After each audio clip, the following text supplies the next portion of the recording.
Hey everyone, this is Ian. I am a licensed professional counselor and a certified Catholic pastoral counselor.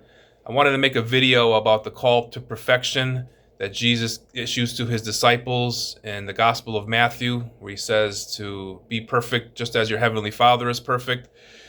This is one of the more difficult readings because it doesn't take much honest self-reflection to acknowledge our own fallenness, our own weakness, our own lack of perfection. So when Jesus says, instruct us as his disciples to be perfect, it could seem unreasonable and really unachievable. And Paul writes in Romans, "I do not do for I do not do the good I want, but I do the evil that I don't want." And I think that is very relatable to a lot of people's experiences. And also, I'm reminded of Jesus' admonishment of his disciples and in the garden on the night of his passion, that the spirit is willing, but the flesh is weak. That those of us who have a willing spirit, we will for perfection, but we have this, we're handicapped by our human weakness. So why would Jesus tell us to be perfect if it doesn't appear achievable in this lifetime? I would suggest that the call is to aim for perfection, to have the ideal of what perfection is, and acknowledge where we are in our lack of perfection, but to make a commitment to move in the direction of perfection. And what is Christian perfection? Again, I would suggest that it's a perfect character. And what is a perfect character? A character that is perfect in virtue. So a virtuous character is the perfect character, and that's what we are being called to aim toward. Character is an enduring moral architecture. It determines how one thinks, speaks, and acts. It's the total sum of all of our habits, values, and choices woven together into a single and lasting identity. It actually comes from, the word character comes from, it's from printing and engraving, where a character is a symbol or a mark that gets stamped or burnt into a surface. So it leaves an indelible mark. So in this sense, having a strong character means your core values have been deeply etched into your soul, making your behavior stable, predictable, and resistant to outside pressure. Virtue is a deeply ingrained habitual disposition. It's a habitual disposition to always do what is right and good. It's not just an occurrence. It's a deeply ingrained disposition. So it's really I'm not going to say it's the opposite of Paul. It's Paul says, the good I wish to do, I do not do. So a virtue is not just wishing for the good, but it's actually doing the good habitually, consistently. And when we think about virtues, so perfect character is perfect in virtue. So I could talk briefly about identifying and describing some of the Christian virtues. I would say the most important Christian virtues are the theological virtues, and that's faith, hope, and love. And that's faith being a trust in a higher truth and a divine purpose. Hope, a confident expectation of ultimate grace and renewal. And love, or it's often termed charity, is willing the good of God for his own good and our neighbor out of love for him, out of God. These theological virtues are not built by human willpower.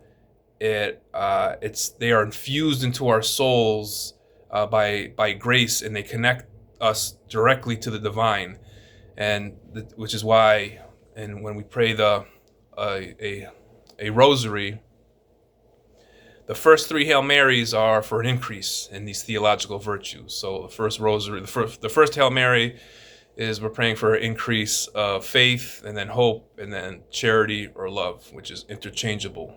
And these are infused by grace. So it's God's grace acting within us that allows us to increase in those virtues. And then there's the cardinal virtues. The cardinal virtues are prudence, justice, fortitude, and temperance. And whereas the theological virtues are gifts of grace, the cardinal virtues are natural strengths. So we could all cultivate them through discipline, self-reflection, and daily practice. The cardinal virtues are the four foundational moral qualities that serve as the hinges for a good and honorable life. The word cardinal comes from the Latin word cardo, which means hinge. So these are the virtues that hinge on the development of a good life. Prudence. What is prudence? Prudence is it's often called the director of all the virtues, or there's a term that's like a charioteer. Like you think about a chariot, a person that's directing a chariot. So they're in their chariot and they're driving their horses, moving it forward. That's the equivalent of what prudence is. It directs all of the other virtues. So it's practical wisdom, right reason, and applied to practice. Justice is a steady and habitual determination to give each person what is rightly due to them. It shifts focus away from one's own immediate desires and looks at one's responsibility to people around you and your community. And fortitude is the moral courage and resilience, the inner strength that allows you to overcome fear, face hardship, and endure long-term trials without wavering from doing what's right. Temperance is self-control, moderation, and balance. The other important virtues that are sometimes called the heavenly virtues, which are humility, patience, generosity, moderation, kindness, chastity, and diligence. So we could say that the perfected a person with a perfect character is perfect in all of those virtues. So perfect theological virtues, perfect faith, perfect hope, perfect love, perfect cardinal virtues, perfect prudence, justice, fortitude, and temperance. And also I would say a virtuous character is humble, patient, generous, moderate, kind, chaste, and diligent. So the way of perfection is to perfect all of these virtues. And when the way of perfection is to move in that direction. So what prevents us from this perfection? Because I said in the beginning, well, the call is to perfection, but the thought is that could seem unrealistic and unachievable because we are so deeply flawed. And what causes that? What is the barrier? What keeps us from achieving or cultivating those perfect virtues? And in a word, sin.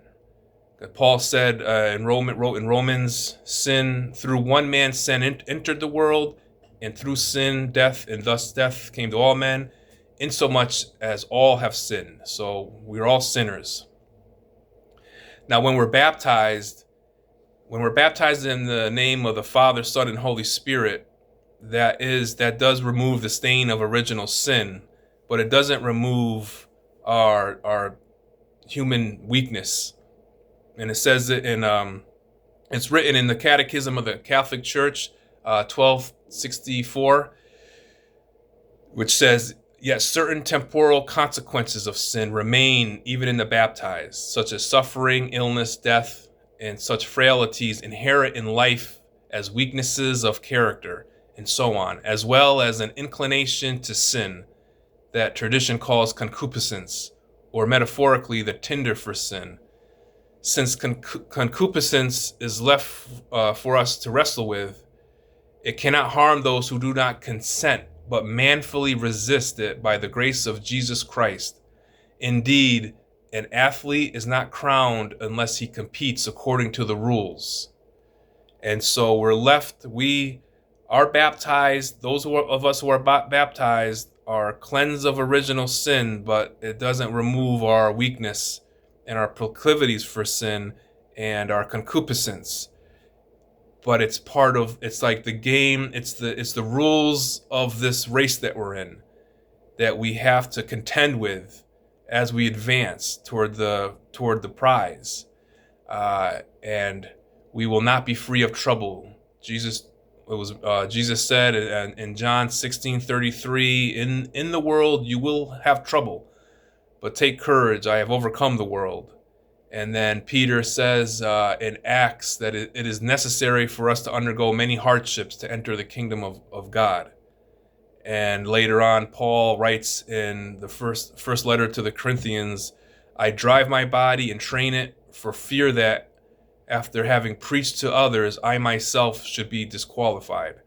So it is the stain of sin is removed, but we have to, in order to cultivate what I earlier described as this virtuous character, we have to contend, we have to wrestle with this human weakness.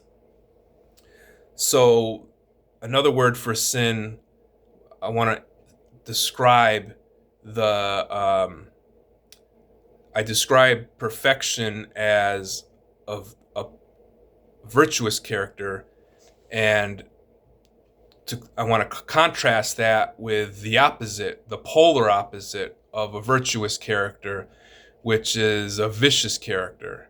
And you think about polar opposite, like you think about the planet Earth, there's the North Pole and the South Pole. So the South Pole is the furthest point on the planet from the North Pole.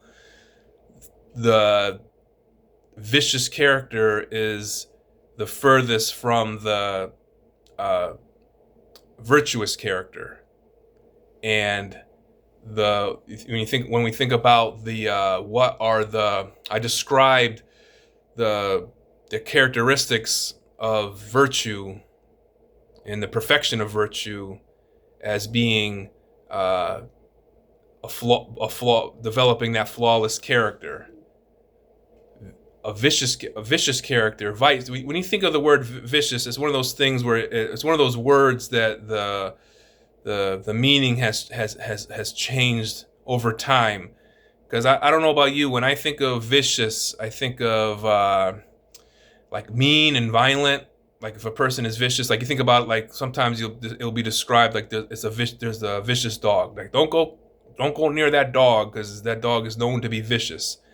So what are the characteristics of a vicious dog? It's mean. It will bark. It will like be aggressive. It'll go at you.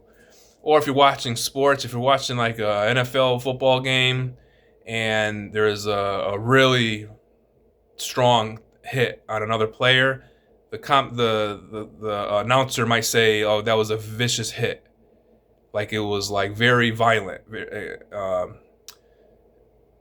Vicious actually comes from the root word of the word vicious is vice, and vice is habitual sin, and it actually comes from the Latin vitium, and vitium is a defect. Or a blemish, or a flaw, or imperfection. So if a vicious character is deeply flawed, and again, back to Jesus's commandment in Matthew's to be perfect, that we want to move from our deeply flawed character to a more perfect character. And the imperfection is sin, not just sin, but habitual sin. Those are the flaws. Those are character flaws.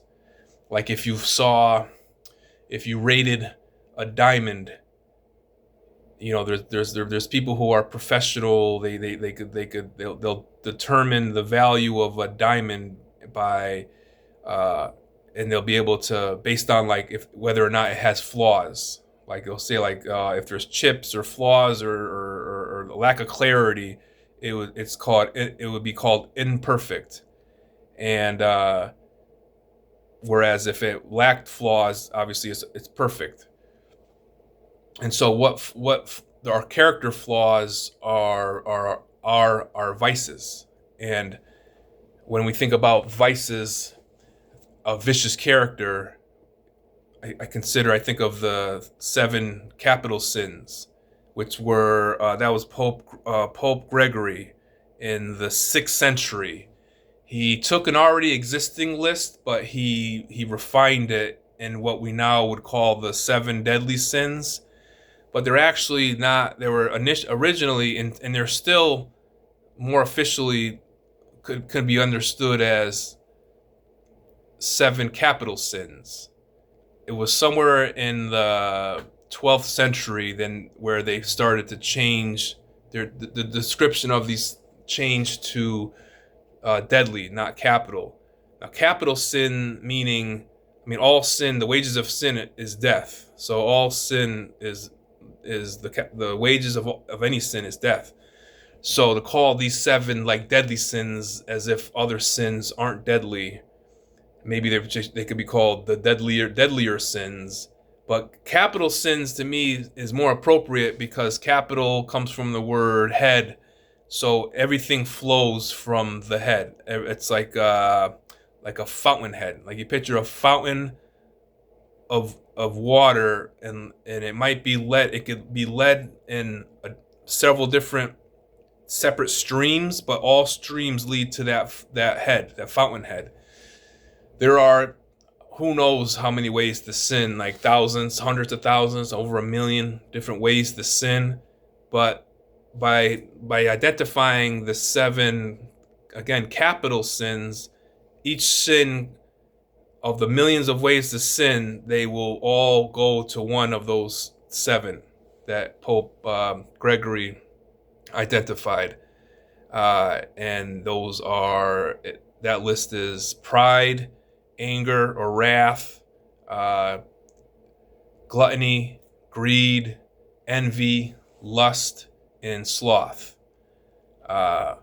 So that could be described as a vicious character is prideful, full of wrath, envious, lustful, slothful, gluttonous, and I'm missing one.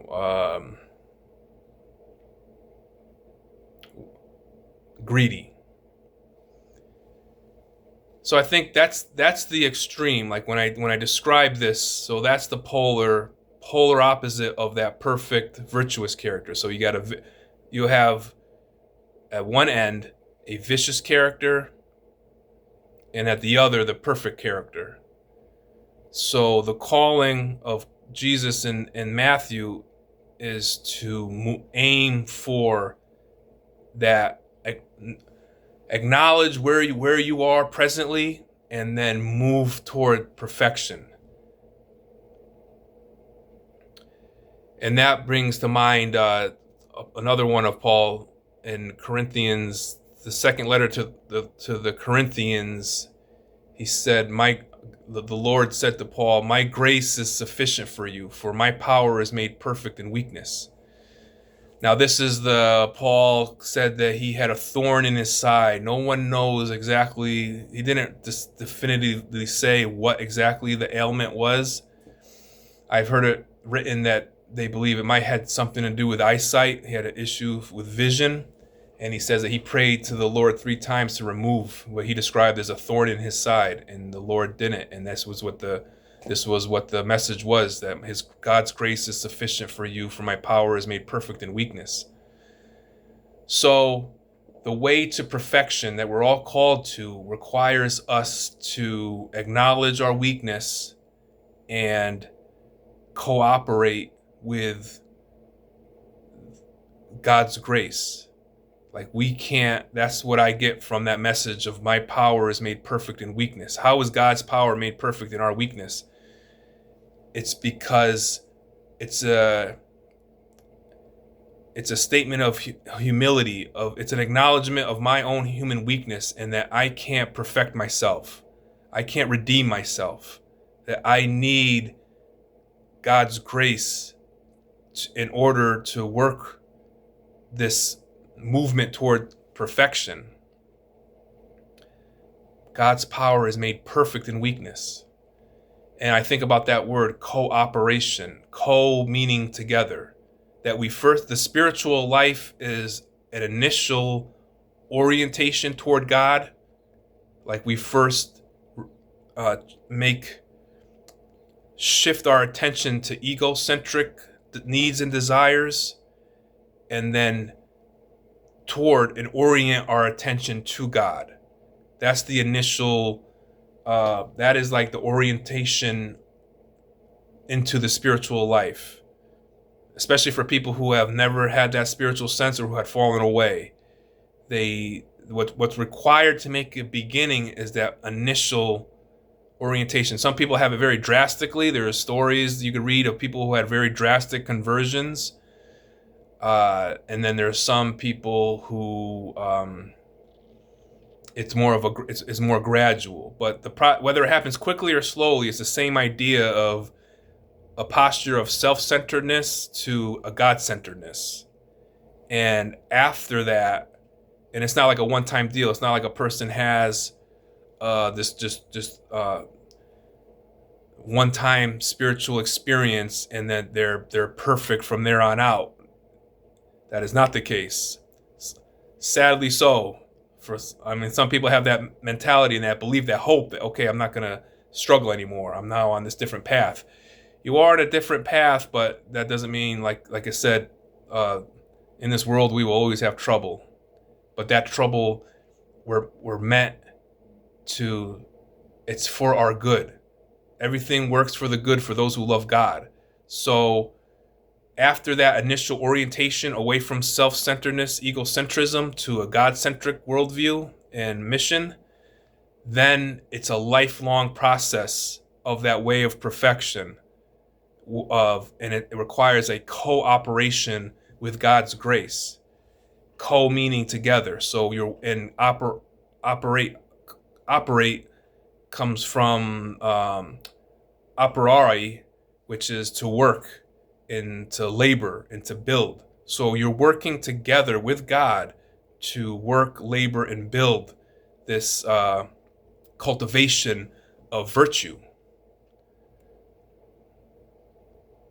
And it's always going to be on a spectrum. You're always going to be, I think, like I said, like if you think of that idea of like North Pole, South Pole. North Pole, the perfect character, perfect in virtue. South Pole, vicious character, full of vice and sin.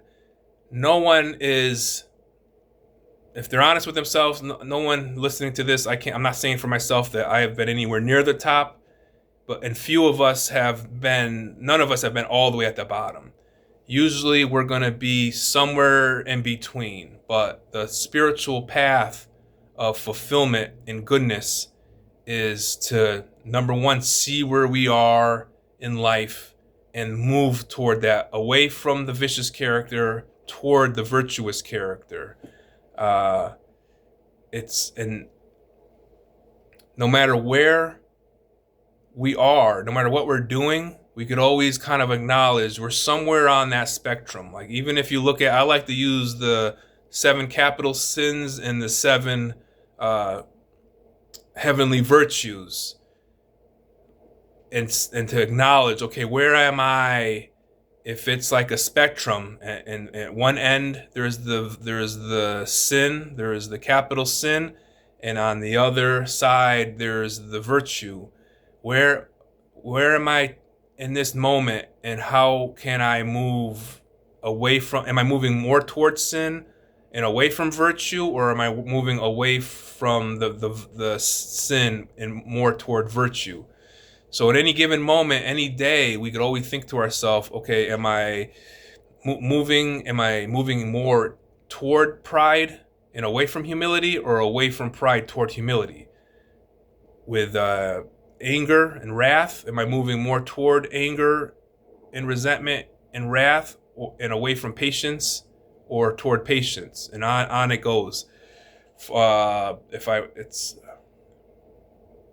greed, am I moving toward greed, wanting to hoard, or am I being generous?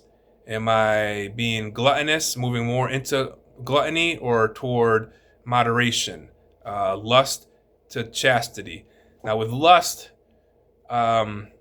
it's the virtuous chastity, but I would say even like respect, right? Like am I moving toward lust? Am I reducing another human being who is a child of God, who has a body and a soul? Am I reducing them to an object that I am lusting after, that I basically want to use as an object for my own personal pleasure?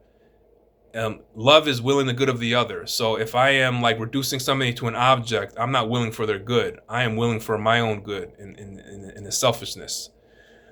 Whereas respect is seeing everyone as a child of God. That everyone is made in the image and likeness of God and worthy of respect and dignity. So if I'm moving toward respect and chastity, I'm not objectifying a person. And sloth versus diligence, envy versus kindness. Could you think about envy is like the word people sometimes will use is somebody's a hater. Like if you see somebody's success and you're hating on that person, you lack kindness. You're hoping for their downfall because you're envious. They have something that you don't want. They have something that you want, and you don't think they deserve it. So you want to see them. Whereas kindness is goodwill, is like I said, that love is willing the good of the other. You have kindness to that person. You're happy for their success, whatever they have. The idea is, I wanted to emphasize this idea is that we're cultivating a virtuous character, cooperating with God and His grace, accessing God's grace. God is working together with us to cultivate. Cultivate means to till, plow, and to plow the land. So you can think about it's a term. It's in agriculture. You have to like break up the dirt. You have to cultivate the land to make to allow for growth. Like you can't force a seed to grow.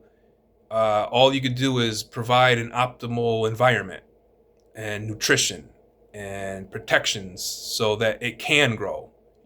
You're not the one. If you're a gardener, if you're a farmer, you don't. I'm not huge into. I like that analogy, and I can't claim to be that skilled or it's not a hobby of mine, gardening. But I really appreciate that analogy. Is like you don't make that plant grow. You just create an environment, cultivate an environment that will allow that growth. And you could say it's God. God is the one who causes the growth, but we have to prepare the soil for that growth to take place. And it requires constant work and constant attention. In farming and gardening, to cultivate means to prepare and work on land in order to raise crops. This involves a cycle of active labor, breaking up the soil to soften it and allow air, water, and roots to penetrate, removing weeds and clearing away things that compete for the plant's growth, and nurturing the crop from seed into a mature, productive plant.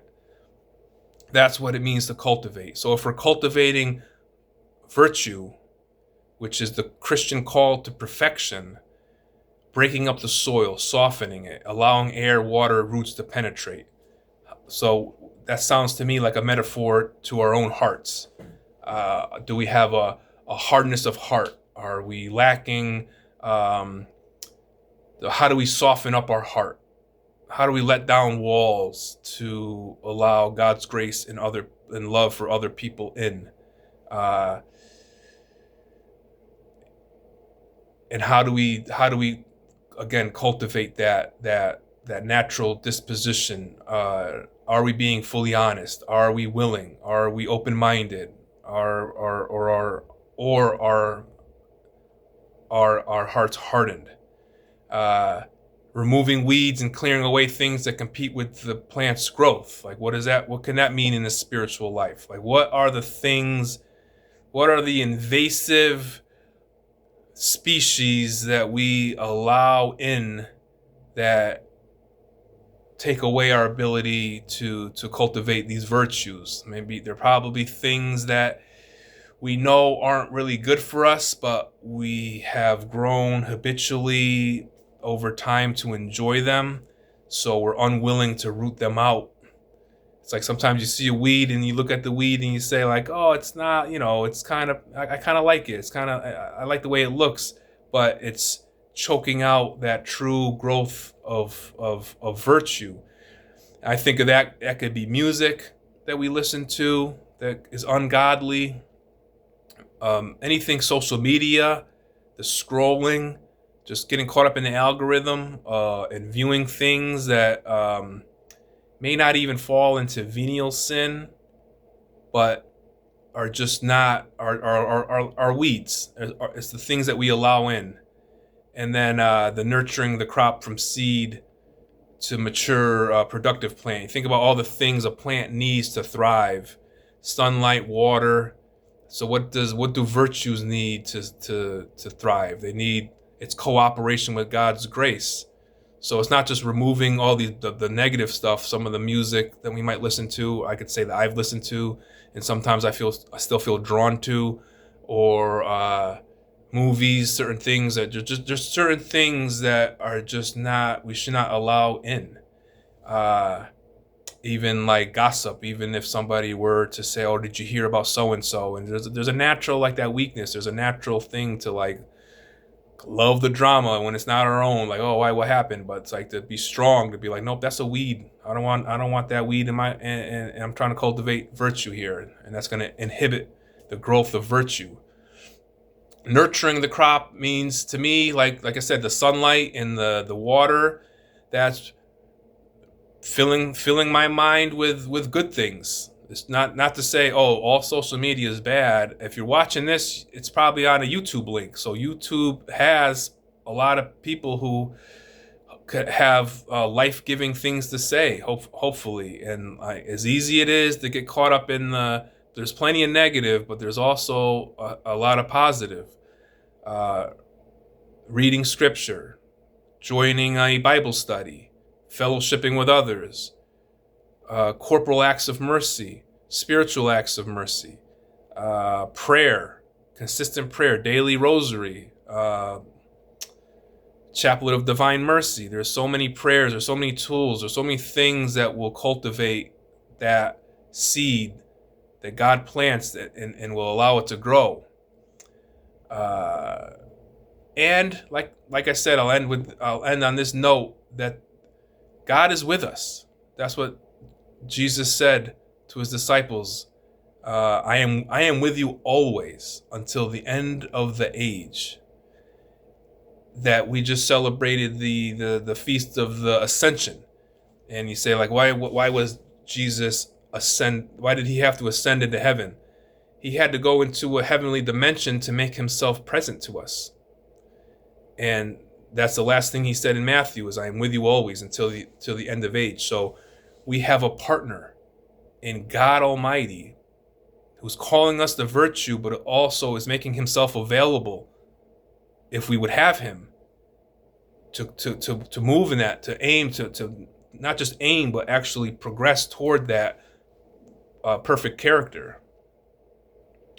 And no matter how far down the scale you might have gone, again in Matthew he says, a bruised reed he will not break, a smoldering wick he will not quench until he brings justice to victory.